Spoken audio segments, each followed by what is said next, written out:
Perkenalkan, nama saya Linda Dwi dari 11 IPA 3, ingin mempresentasikan tentang perlawanan Tuanku Imam Bonjol. Latar belakang, ketika orang-orang Minangkabau mulai memeluk agama Islam sekitar abad 16, tumbuh dua adat yang saling berdampingan, yaitu adat lama dan adat baru.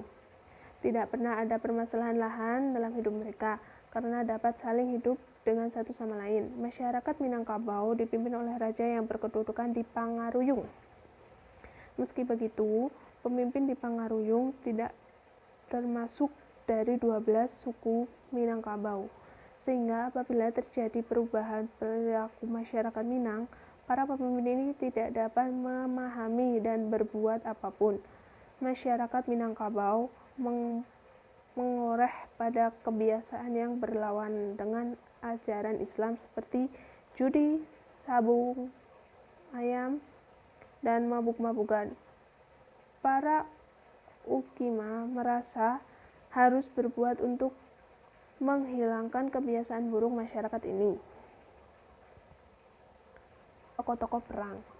Tokoh-tokoh perang yang pertama yaitu Tuanku Imam Bonjol, yang kedua Tuanku Pasamanah, yang ketiga Tuanku Nanreceh, yang keempat Mayor Jenderal Coscuis, yang kelima Letnan Kolonel Rodi, yang keenam Letnan Kolonel Eleut.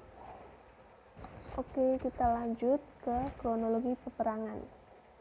Tahap pertama, perang ini murni perang saudara tanpa ada campur tangan Belanda. Perang ini mengalami perkembangan baru saat kaum adat meminta bantuan kepada Belanda. Sejak saat itu dimulai perang melawan Belanda.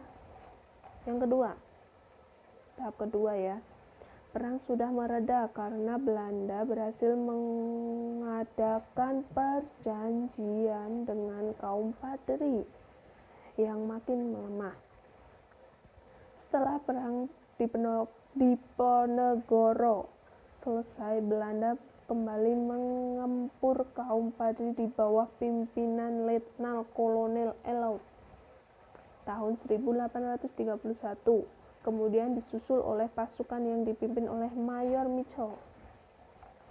Yang ketiga, tahap 3, perang mengusir Belanda. Sejak tahun 1831, kaum adat dan kaum Padri bersatu melawan Belanda yang dipimpin oleh Tuanku Imam Bonjol. Pertempuran berakhir dengan penangkapan Tuanku Imam Bonjol yang dibawa ke Padang. Lalu Tuanku Imam Bonjol diasingkan ke Cianjur pada tahun 1838. Kemudian tahun 1900